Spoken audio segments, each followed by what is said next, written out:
보시는 말씀은 데살로니가전서 5장 18절 말씀입니다.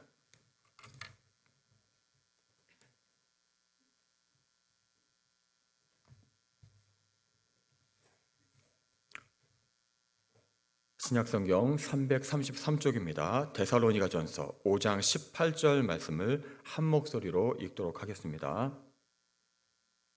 범사에 감사하라.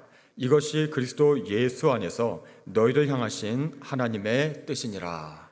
아멘.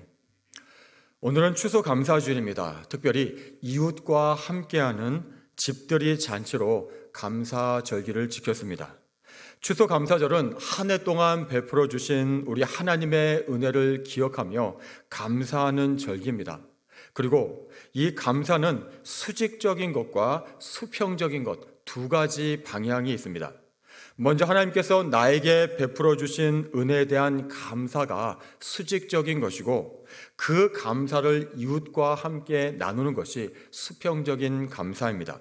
그래서 이 정신에 맞게 우리끼리만 하나님께 감사하는 것이 아니라 지역과 또 이웃과 지역 주민들을 초청해서 함께 감사하는 시간을 가진 것이 얼마나 특별하고 또 얼마나 감사한 일인지 모릅니다.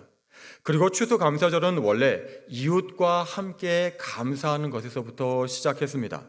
추수감사절이 영국 청교도들이 신앙의 자유를 찾아 미국 땅으로 건너왔을 때 생긴 것임을 많은 분들이 알고 계십니다. 1620년에 메이플라워를 타고서 146명이 신앙의 자유를 찾아서 117일간 여행을 항해하다가 성탄절 다음 날인 12월 26일에 미국 동부 플리머스에 도착을 했습니다. 그때는 추운 겨울이라서 혹독한 추위와 식량 부족으로 영양실조에 걸리고 전염병까지 돌아서 봄이 되기도 전에 44명이라는 아까운 생명을 잃기도 했습니다. 더군다나 신대륙의 기후 조건을 제대로 알지 못해서 첫 농사에서는 완전히 실패를 했습니다. 굶주림과 극심한 추위에 엄청난 고통을 당해야 됐고, 결국은 하나님만을 바라볼 수밖에 없었습니다. 이때 하나님께서 근처에 사는 인디언들을 통해서 은혜를 베풀어 주셨습니다. 몇 종류의 씨앗을 받아서 재배 기술을 익히고, 그래서 옥수수와 호박과 감자 이런 핵 곡식을 추수할 수가 있었습니다. 이때 청교도들이 얼마나 기쁘고 감사했을까요? 그래서 귀한 열매를 주신 하나님께 감사를 드리고, 자신들을 도와준 인디언들을 초대해서 함께 잔치를 베풀었습니다. 이것이 첫 추수감사절이고, 이것이 전통이 되어서 오늘날의 추수감사절로 이어지고 있습니다.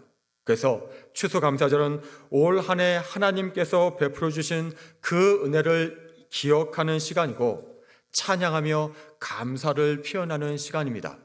더 나아가서 우리가 일상에서 무뎌지고 있었던 감사를 회복하는 시간이기도 합니다.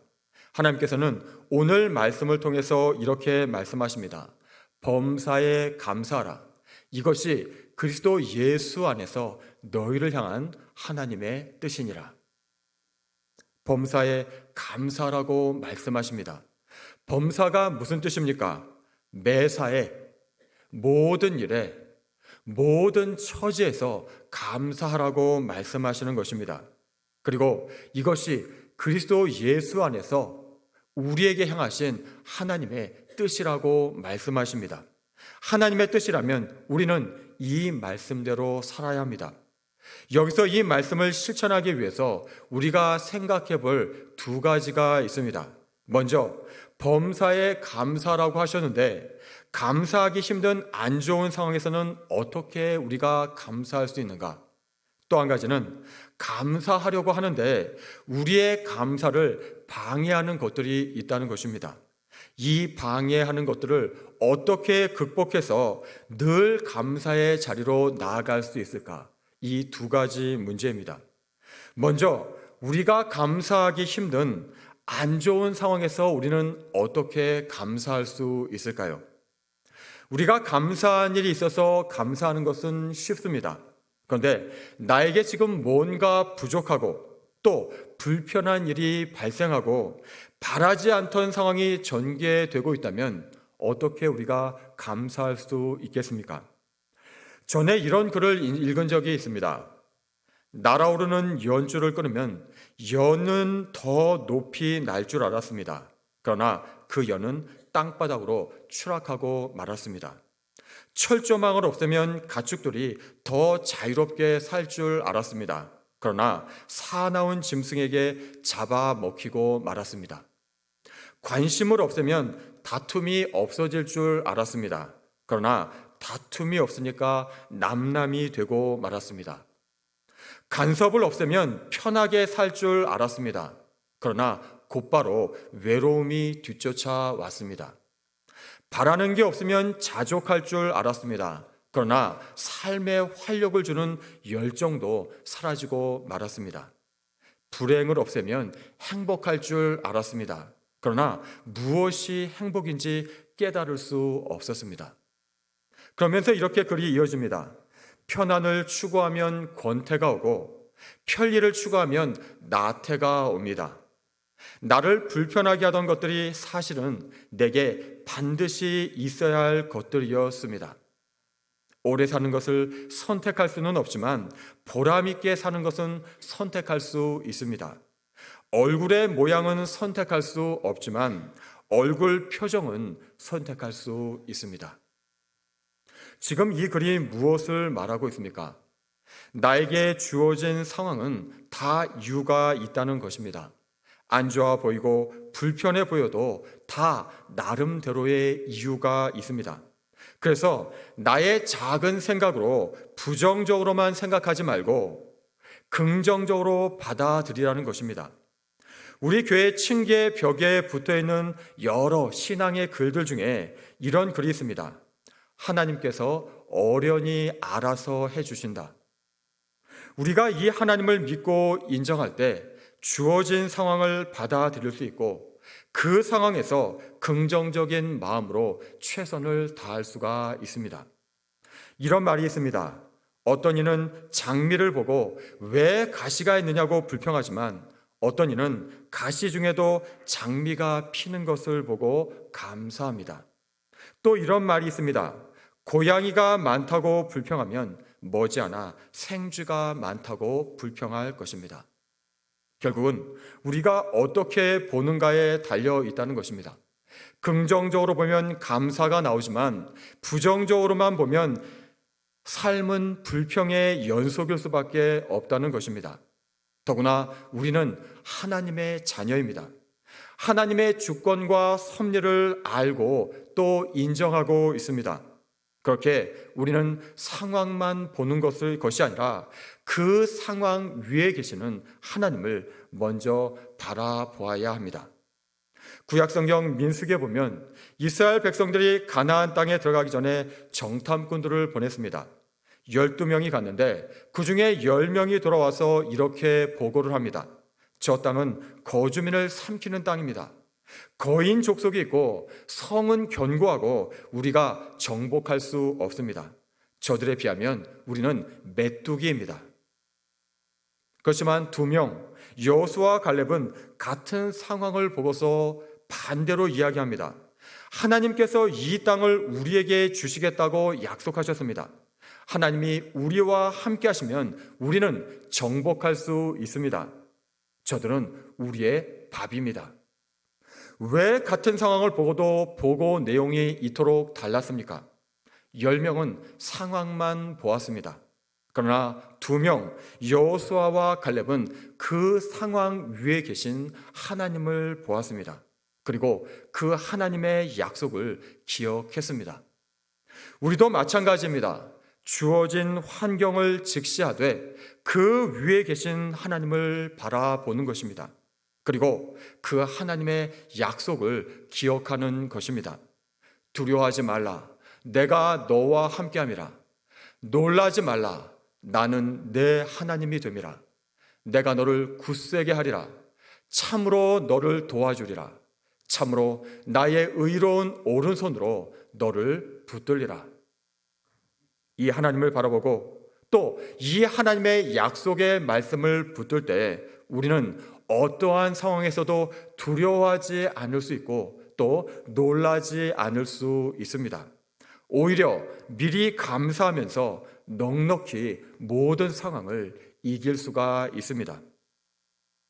또 한 가지 우리가 생각할 것은 늘 감사하고자 하지만 감사하는 것을 방해하는 것들이 있다는 것입니다. 첫 번째는 욕심입니다. 하나님께서 주신 것에 만족하지 않고 필요 이상으로 더 가지려고 하는 욕심이 있습니다. 이것이 우리가 감사하는 것을 방해합니다. 야고보서 1장 14절 15절에서 말씀하십니다. 오직 각 사람이 시험을 받는 것은 자기 욕심에 끌려 미혹됨이니 욕심이 잉태한 즉 죄를 낳고 죄가 장성한 즉 사망을 낳느니라. 우리는 먼저 하나님을 인정하고 이 하나님께서 우리에게 부족함 없이 풍성하게 주시는 분임을 믿어야 합니다. 그때 그 이상을 가지려는 욕심을 우리는 내려놓을 수가 있고 비로소 감사가 시작될 수 있습니다. 두 번째는 비교 의식입니다. 그리고 이 비교 의식 때문에 생기는 열등감입니다. 우리는 하나님이 나에게 주신 것이 있는데 그것을 보지 못하고 남이 갖고 있는 것에 주눅드는 경우가 있습니다.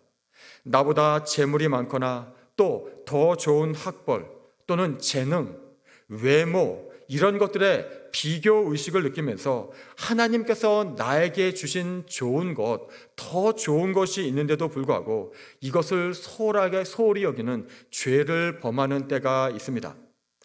영화 아마데우스를 보신 분들이 많으실 것입니다. 이 영화는 살리에리라는 당대 최고의 음악가가 비교의식과 열등감으로 자신을 어떻게 파멸로 몰아가는지를 잘 보여주고 있습니다. 자기는 밤잠을 설치면서까지 온 힘을 다해 작곡을 해도 사람들이 알아주지 않는데 저 모차르트는 여자들과 어울려서 놀 것 다 놀면서 그저 짜투리 시간에 취미 삼아서 작곡하는 것 같은데도 그의 음악이 불후의 명곡이 됩니다. 그 천재성에 눌리게 됩니다. 살리에리는 자기에게 주신 재능에 만족하며 감사했어도 충분한데 타인과 비교하다가 자기 인생을 망가뜨리게 됩니다. 우리는 먼저 나에게 주신 것, 하나님께서 나에게 주신 그 좋은 것을 기억하고 만족하고 감사해야 합니다. 그리고 이것으로 충분합니다. 셋째는 걱정과 염려입니다. 통계에 의하면 우리가 하는 걱정의 90%는 현실에 일어나지 않는다고 합니다. 우리는 이 사실을 경험적으로도 이미 알고 있습니다. 그럼에도 걱정과 염려를 늘 달고 사시는 분이 있습니다. 우리 주님의 약속의 말씀을 기억해야 합니다. 마태복음 6장 34절 말씀입니다. 그러므로 내일 일을 위하여 염려하지 말라. 내일 일은 내일이 염려할 것이요 한날의 괴로움은 그날의 족하니라. 베드로전서 5장 7절에서도 말씀하십니다. 너희 염려를 다 주께 맡기라. 그가 너희를 돌보심이라. 하나님께서 우리와 함께 하시면서 우리를 돌보신다는 이 사실을 굳게 믿을 때 우리는 걱정과 염려에서 벗어날 수가 있습니다. 빌립보서 4장 6절 7절 말씀에서는 구체적인 방법까지도 말씀해 주십니다. 아무것도 염려하지 말고 다만 모든 일에 기도와 간구로 너희 구할 것을 감사함으로 하나님께 아뢰라. 그리하면 모든 지각에 뛰어난 하나님의 평강이 그리스도 예수 안에서 너희 마음과 생각을 지키시리라. 아무것도 염려하지 말고 하나님께 아뢰라고 말씀하십니다. 그리고 구하되 감사함으로 구하라고 말씀하십니다. 그럴 때 어떤 일이 일어납니까? 모든 지각에 뛰어난 하나님, 우리의 지혜와 계산과 예측을 뛰어넘어 역사하시는 그 하나님의 평강이 그리스도 예수 안에서 우리의 마음과 생각을 지키신다고 말씀하십니다. 염려하는 마음, 불안한 마음, 우리가 정말로 어쩌지를 못합니다. 쫓아내려가면 더 악착같이 달라붙습니다. 내 힘으로 어찌해 보는 것이 아니라 하나님께 맡기는 것입니다. 하나님께 의지하는 것입니다. 감사함으로 아뢰는 것입니다. 그럴 때 하나님께서 주시는 평강으로만 우리의 마음과 생각을 지킬 수 있다고 말씀하십니다. 그럴 때 우리는 감사를 회복할 수가 있습니다. 추수감사절, 오늘 이 시간이 우리 모두가 하나님께 대한 나의 삶의 모습을 돌아보며 무엇보다 감사를 회복하는 시간이 되기를 소망합니다. 이런 말이 있습니다. 사람은 행복해서 감사하는 것이 아니라 감사하며 살기 때문에 행복해지는 것이다.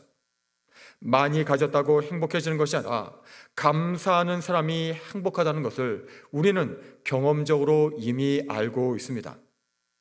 행복은 소유의 크기가 아니라 감사의 크기에 비례합니다. 감사가 우리의 행복의 문을 여는 열쇠가 됩니다. 오늘 꼭 한 해 동안 나에게 주신 하나님의 은혜를 적어보고 감사하는 시간을 꼭 가져보시기 바랍니다.